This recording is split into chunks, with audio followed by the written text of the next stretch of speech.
스페인의 비밀을 누설한다. 1. 스페인 내전은 아마도 1914년에서 1918년의 대전 이후 그 어떤 사건보다 풍성한 거짓을 낳았을 것이다. 데일리 메일지 기자들이 보는 앞에서 수녀들이 대대적으로 강간당하고 십자가 처형을 당했다고도 하지만 제일 큰 해악을 끼친 게 과연 친파시스트 신문들인지는 의심스러운 일이다. 영국 대중이 투쟁의 진상을 파악하지 못하도록 훨씬 더 교모한 왜곡 수법으로 방해를 한 건 뉴스 크로니클이나 데일리 워커 같은 좌파 신문들이기 때문이다. 이들 신문이 그토록 주도 면밀하게 흐려버린 사실은 스페인 정부가 준 자치적인 카탈로니아 정부도 포함해서 파시스트보다는 혁명을 훨씬 더 두려워한다는 점이었다. 이제는 전쟁이 모종의 타협으로 끝날 게 거의 확실하다. 게다가 손가락 하나 까딱하지 않고 빌바오를 내줘버린 정부가 과연 꼭 이기겠다는 의지를 갖고 있기나 한 건지 의심할 만한 근거도 있다. 그런가 하면 정부가 자체 혁명 세력을 분쇄하는 데는 너무 철저하다는 것에는 의심할 여지가 없다. 얼마 전부터는 공포정지가 자행되어 왔다. 정당에 대한 탄압, 언론에 대한 숨막힐 듯한 검열, 끊임없는 첩보 활동, 재판 없는 대량 투옥이 벌어지고 있었던 것이다. 내가 6월 말에 바르셀로나를 떠나올 때 감옥은 그야말로 미어터졌다. 일반 감옥은 수용 인원을 초과한 지 오래여서 수감자들은 빈 가게를 비롯해 임시 감옥으로 쓰일 만한 곳 어디로든 마구 쳐넣어졌다. 그런데 특히 주목할 점은 지금 투옥되어 있는 사람들이 파시스트가 아니라 혁명운동가라는 사실이다. 그들은 식견이 너무 오른쪽이어서가 아니라 너무 왼쪽이어서 갇혀있다. 그리고 그들을 그곳에 가둔 데 책임이 있는 이들은 가빈이 덧신을 신고도 이름만 들어도 부르르 떠는 무시무시한 혁명가들, 바로 공산주의자들인 것이다. 그 와중에도 프랑코와의 전쟁은 계속됐다. 그러나 최전선에 참호해서 싸우는 불쌍한 사람들이 아닌 이상 이 전쟁을 진짜 전쟁으로 여기는 이는 공화국 정부 내에선 아무도 없었다. 진짜 싸움은 혁명과 반혁명 세력 간의 대결인 것이다. 다시 말해 1936년에 쟁취했던 작은 것에 헛되이 매달리는 노동자들, 그리고 그것을 그들에게서 너무나 성공적으로 탄환하고 있는 자유주의와 공산주의 연합 세력 사이의 싸움인 것이다. 공산주의가 이제는 반혁명 세력이 되었다는 사실을 따라잡은 사람이 아직도 영국에 거의 없다는 건 안타까운 일이다. 지금 공산주의자들은 어디서나 부르주아 계량주의 세력과 동맹을 맺고 있으며 혁명적 성향을 보이는 정당이 있으면 강력한 모든 수단을 동원하여 분쇄하거나 비방하고 있는데도 말이다. 그래서 우파 지식인들로부터 악랄한 빨갱이라며 맹공을 당하는 공산주의자들이 실은 그들과 이해가 맞아떨어지는 어이없는 광경이 펼쳐지고 있는 것이다. 그러니 윈덤 루이스 씨 같은 사람들은 적어도 당분간은 공산주의자들을 사랑해야만 한다. 스페인에서 공산주의와 자유주의 연합 세력은 거의 완벽한 승리를 거두고 있다. 1936년에 노동자들이 제 힘으로 쟁취한 것들 중 견고하게 남아있는 것은 하나도 없다. 예외가 있다면 몇 개의 집단 농장과 작년에 농민들이 장악한 약간의 땅 정도다. 하지만 농민들은 더 이상 달랠 필요가 없어질 때 아마도 희생당하고 말 것이다. 어쩌다 이 지경이 되었는지 알려면 내전의 기원을 돌이켜 봐야 한다. 프랑크의 권력 장악 시도는 외세의 침략에 준하는 군사 반란이었으며 때문에 대중의 지지를 크게 받지 못했다는 점에서 이후로는 지지를 얻으려고 계속 애쓰고 있다. 히틀러나 무솔리니와 달랐다. 그리고 프랑코의 주된 지지자들은 일부 대기업 외에 땅 가진 귀족 계급과 비대하고 기생적인 교회 조직이었다. 이런 유형의 반란은 확실히 다른 어떤 점에서도 의견을 같이 하지 않는 다양한 반발 세력들을 줄 세우게 마련이다. 이를테면 농민과 노동자는 봉건제와 성직자 세력을 중요한다. 그런가 하면 자유주의적 부르주아는 보다 현대적인 형태의 파시즘에는 전혀 반대하지 않지만 적어도 파시즘이라 불리는 것은 중요한다. 자유주의적 부르주아는 자신의 이해관계가 막히는 지점까지만 진정으로 자유주의적이다. 그들은 능력에 따른 지위란 말이 뜻하는 정도의 진보를 지지하는 것이다. 확실히 그들은 노동자와 농민이 너무 가난해서 상품을 사지 못하고 산업계는 주교들의 의상비를 대느라 막대한 세금을 부담하고 짭짤한 자리는 전부 공작 서자의 애인인 미소년에게 돌아가는 봉건사회에선 발전할 기회가 없다. 그래서 프랑코처럼 노골적인 반동 세력에 맞서다 보니 실은 철천지 원수지간인 노동자와 부르주아가 어깨를 나란히 하고 싸우는 상황이 한동안 벌어지고 있는 것이다. 이 불편한 동맹은 대중전선으로 알려져 있다. 공산주의 언론에서는 민주적인 어감이 그럴싸한 인민전선이란 말을 쓴다. 이는 머리 둘 달린 돼지 괴물만큼이나 활력과 생존권을 갖춘 조합이다. 심각한 비상사태가 벌어질 경우 대중전선에 내재된 모순은 절로 모습을 내보이게 되어 있다. 노동자도 부르주아도 파시즘에 맞서 싸우긴 하되 둘이 같은 것을 위해 싸우는 건 아닌 까닭이다. 다시 말해 부르주아는 부르주아 민주주의, 즉 자본주의를 위해 싸우며 노동자는 문제를 이해하는 한 사회주의를 위해 싸우는 것이다. 혁명 초기의 스페인 노동자들은 문제를 아주 잘 인식하고 있었다. 파시즘이 패하는 지역에서 그들은 저항 병력을 몰아내는데 만족하지 않았다. 지역위원회, 노동자 민병대, 경찰력 등등을 이용하여 땅과 공장을 장악하고 투박하나마 노동자 정부의 기초를 세우기까지 했다. 하지만 그들은 공화국 정부를 명목상으로만 통제하는 실수를 범하고 말았다. 아마도 가장 활발한 혁명 세력이 였던 무정부주의자들이 모든 의회를 불신한 탓이었을 것이다. 그리고 사람이 이래저래 많이 바뀌긴 했어도 정부 인사들이 계속해서 거의 같은 부르주아 개량주의 성향을 보이기도 했다. 이제 처음에는 문제가 될 것 같지 않았다. 정부가 거의 무력한 데다.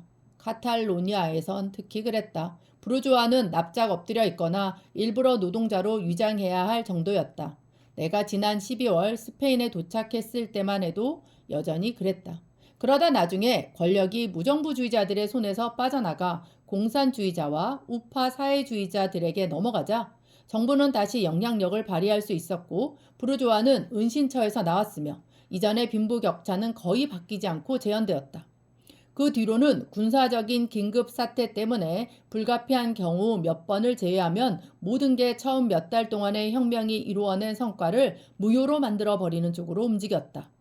사례가 많지만 딱 하나만 들어보면 정말 민주적으로 조직되어 장교와 사병이 같은 급료를 받고 완전히 평등하게 한데 섞여 지내던 노동자 민병대가 해체되고 최대한 일반 부르주아 군대를 모델로 조직되어 장교의 특권이 대단하고 급료도 엄청나게 차이가 나는 등의 대중군, 이 역시 공산주의자들의 전문 용어로는 인민군이다.로 대체됐다는 것이다. 말할 것도 없이 이는 군사적인 필요성 때문이라는 발표와 함께 이루어졌고 적어도 단기간 동안은 군사적인 효율성에 도움이 될 게 거의 확실하기도 했다. 그러나 이러한 변화의 목적은 명백히 평등주의에 타격을 가하는 것이었다. 같은 정책이 모든 부문에서 이어지더니 전쟁과 혁명이 발발한 지 고작 1년 만에 결국 이룬 것이란 사실상 일반 부르주아 국가였으며 거기다 현상 유지를 위한 공포 정치가 더해졌다. 외국의 개입 없이 싸웠더라면 사태가 이 지경에 이르지는 않았을 것이다. 하지만 공화국 정부의 군사적 약세 때문에 외세의 개입은 불가피했다.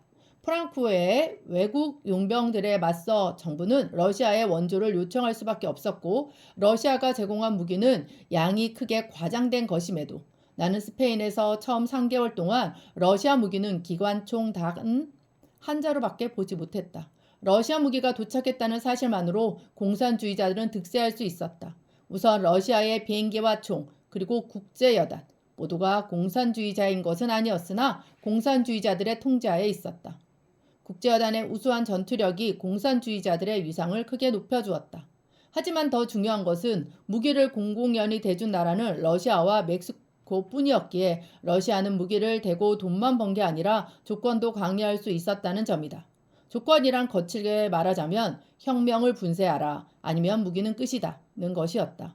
러시아가 이런 태도를 취한 까닭에 대해서는 러시아가 혁명을 선동하는 인상을 줄 경우 프랑스와 소련의 공조협정, 이 위태로워지기 때문이라는 게 일반적인 해석이다. 또한 스페인에서 진정한 혁명이 일어날 경우 러시아에 원치 않는 메아리가 울려 퍼질이라는 우려를 하는 것일 수도 있다. 물론 공산주의자들은 러시아 정부가 직접적인 압력을 행사한 적이 전혀 없다고 부인한다. 하지만 그게 사실이라 해도 달라질 건 거의 없다. 모든 나라의 공산주의 정당들이 러시아의 방침을 따른다고 볼 수 있기 때문이다. 게다가 스페인 공산당, 그들이 통제하는 우파 사회주의자들, 그리고 전 세계의 공산주의 언론들은 이미 어마어마하며 점점 더 막강해져가는 영향력을 반혁명 세력 편에 서서 행사하고 있다. 2. 이 글의 전반부에서 나는 스페인 정부 입장에서 볼 때 진짜 싸움은 반혁명과 반혁명 세력 사이에서 벌어지고 있다고 했다. 그리고 정부가 프랑코에게 지지 않으려고 몹시 애를 쓰긴 하되 전쟁이 터지면서 일어난 혁명적인 변화를 돌이키기 위해 훨씬 더 애를 태웠다고 했다. 이런 말을 하면 어떤 공산주의자든 오해거나 악의적인 거짓말이라며 받아들이지 않을 것이다. 그들은 혁명이 일어난 적이 없기 때문에 스페인 정부가 혁명을 분쇄한다는 말은 난센스이며 지금 우리가 할 일은 파시즘을 꺾고 민주주의를 방어하는 것이라 말할 것이다. 바로 이 맥락에서 공산주의자들의 반혁명 선전이 과연 어떤 식으로 작용하는지 알아보는 게 대단히 중요하다. 공산당 세력이 아직 작고 비교적 약한 영국에서는 아무 상관없는 일이라고 생각한다면 오산이다.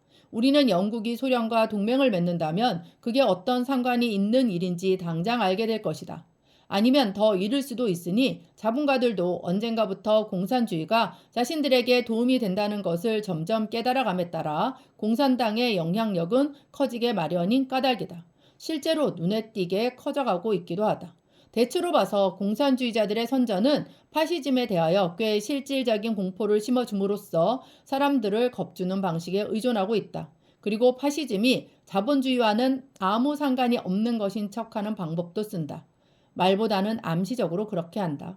파시즘은 정신병원 하나 가득한 살인광들을 갑자기 풀어놓았을 때나 벌어질 수 있는 무의미한 악행이요 일탈이며 집단 사디즘이라는 식이다. 그들은 파시즘을 그런 식으로 비춤으로써 적어도 당분간은 혁명적인 움직임을 자극하지 않으면서 파시즘에 반하는 여론을 조성할 수 있다. 부르주아 민주주의 즉 자본주의로 파시즘에 맞설 수 있다는 것이다. 단 그러는 동안 파시즘이나 부르주아 민주주의나 그게 그거라고 지적하는 말썽꾼을 제거해야 한다. 처음에는 그런 사람을 비현실적인 몽상가라 부르기 시작한다. 그가 문제를 혼돈하고 있다고. 반파시스트 세력을 분열시킨다고. 지금은 혁명에 대한 미사오구나 늘여놓고 있을 때가 아니라고. 지금은 우리가 무엇을 위해 싸우는지 너무 따질 게 아니라 함께 파시즘에 맞서 싸울 때라고 하는 것이다. 그래도 그가 입 다물기를 거부하면 나중에는 어조를 바꾸어 그를 배신자라 부르기 시작한다. 더 정확히 말하자면 트로츠키주의자라 부르는 것이다. 그렇다면 트로츠키주의자란 무엇인가? 이 끔찍한 명칭은 영국에서는 이제 막 쓰이기 시작하고 있다. 지금 이 순간 스페인에선 트로츠키주의자란 소문만 나도 재판 없이 깜방으로 끌려 들어가 무한정 갇혀 있을 수 있다. 하지만 앞으로는 더 자주 듣게 될 말이다. 트로츠키주의자 또는 트로츠키 파시스트란 말은 대체로 좌파 세력을 분열시키기 위해 매우 혁명적인 자세로 위장한 파시스트를 지칭한다. 그런데 이 말이 지닌 독특한 힘은 그것이 세 가지 뜻을 가질 수 있다는 사실에서 비롯된다. 즉 트로츠키주의자는 트로츠키처럼 세계혁명을 바라는 사람일 수도 트로츠키가 우두머리인 실제 조직의 일원일수록 정확한 용례는 이 경우 하나뿐이다. 이미 언급한 위장 파시스트일 수도 있다. 그런데 이 세 가지는 멋대로 어느 하나를 다른 하나에 겹쳐 놓을 수가 있다. 달리 말해 첫 번째 뜻의 경우 두 번째 뜻을 포함하지 않을 수도 있고 두 번째 뜻의 경우엔 거의 항상 세 번째 뜻을 동반하게 된다. 그래서 누구누구가 세계혁명에 대해 호의적으로 얘기했다면 그는 트로츠키주의자이며 따라서 그는 파시스트이다 라는 등식이 성립되는 것이다. 스페인에서 그리고 어느 정도 영국에서도 혁명적인 사회주의를 공언하고 다닌다면, 즉 몇 해 전까지 공산당이 공언한 바를 말하고 다닌다면 누구든 프랑코나 히틀러를 위해 암약하는 자라는 의심을 받게 된다. 이러한 혐의를 씌우는 것은 대단히 미묘한 문제다. 경우에 따라 사실일 수도 있기 때문이다. 파시스트 스파이라면 아마도 혁명가인 척 위장을 할 것이다. 스페인에선 견해가 공산당보다 왼쪽이면 머지않아 트로츠키주의자로 아니면 적어도 배신자로 판명이 나게 되어 있다. 전생 초기, 거칠게 말해 영국의 독립노동당에 해당하는 공산당 야당인 통일노동자당은 인정받은 정당으로서 카탈로니아 정부의 강요 자리를 차지하기도 했다. 그러다 결국은 정부에서 축출되고 트로츠키주의로 비난받더니 급기야 모든 당원이 경찰에 걸리기만 하면 감옥에 끌려갈 수 있는 단체로 탄압당하게 되었다. 생디칼리스트들은 몇 개월 전만 해도 공산주의자들의 충실한 협력자로 불렸다. 그러다 그들 역시 정부에서 추출당했고 그리 충실하지 않았던 것으로 비춰지더니 이제는 배신자가 되는 과정을 거치고 있다. 그 다음은 좌파 사회주의자들 차례일 것이다. 좌파 사회주의자로서 총리를 지낸 카바예로는 1937년 5월까지만 해도 공산당 언론의 우상이었지만 지금은 트로츠키주의자이자 인민의 적으로서 이미 쫓겨나 암흑 속에 내쳐지는 신세가 되고 말았다. 이런 식의 게임이 이어지고 있는 것이다. 게임의 논리적 규결은 모든 야당과 신문이 탄압당하고 모든 주요 반대자는 감옥으로 가는 체제다. 물론 그런 체제야말로 파시즘일 것이다. 그것은 프랑코가 강요하는 파시즘과 같지는 않을 것이고 어쩌면 쟁취할 가치를 느낄 만큼 프랑코의 파시즘보다는 낫기도 하겠지만 그래도 파시즘은 파시즘일 것이다.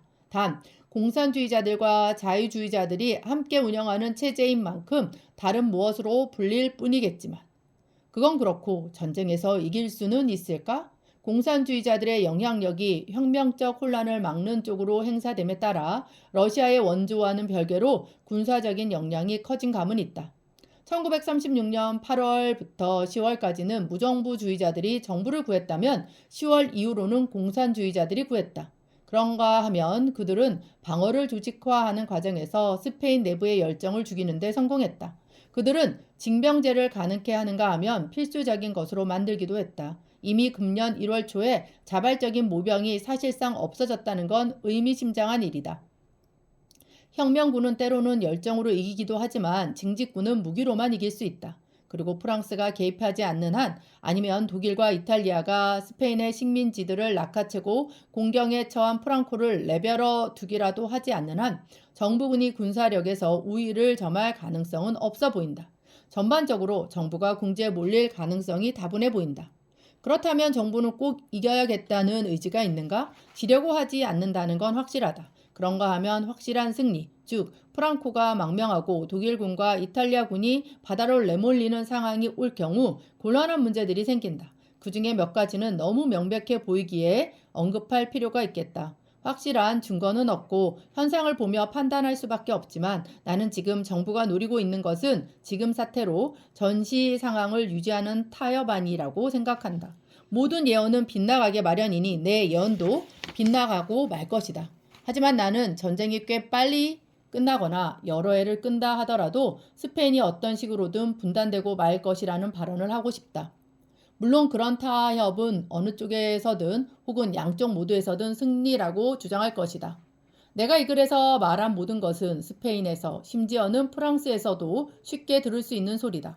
그런데 영국에선 스페인 내전에 대한 관심이 그토록 대단함에도 스페인 정부 마쿠에서 벌어지고 있는 엄청난 갈등에 대해 들어본 사람이 너무 없다. 물론 이것은 우연이 아니다. 스페인의 상황을 이해하지 못하도록 방해하는 엄연히 고의적인 음모가 있기 때문이다. 구체적인 사례들을 들 수도 있다. 양식 있게 행동해야 할 사람들이 스페인의 진실을 이야기하면 파시스트 선전에 이용될 것이라는 이유로 모르는 척 하고 있는 것이다. 그런 비겁이 어떤 결과를 낳을지 예상하기는 어렵지 않다. 스페인 내전의 진상 보도를 접할 수 있었다면 영국 대중은 진짜 파시즘이 무엇이며 그것에 어떻게 맞서 싸울지 알 기회를 가질 수 있었을 것이다. 그런데 지금 뉴스 크로니클에서 그리는 파시즘은 경제공황 속에 블림프 대령 스타일의 살인광들이 기분 나쁜 소리를 내며 설쳐대는 시기고 그것이 그 어느 때보다 더 단단히 굳어져 버렸다. 이렇게 우리는 파시즘에 맞서는 대전에 1914년 전쟁은 군국주의에 맞서는 것이었다. 한 발 더 다가서게 되었으며 그 덕분에 파시즘의 영국식 변종은 당장이라도 우리의 목을 스치고 지나가 버릴 수 있게 되었다. 끝.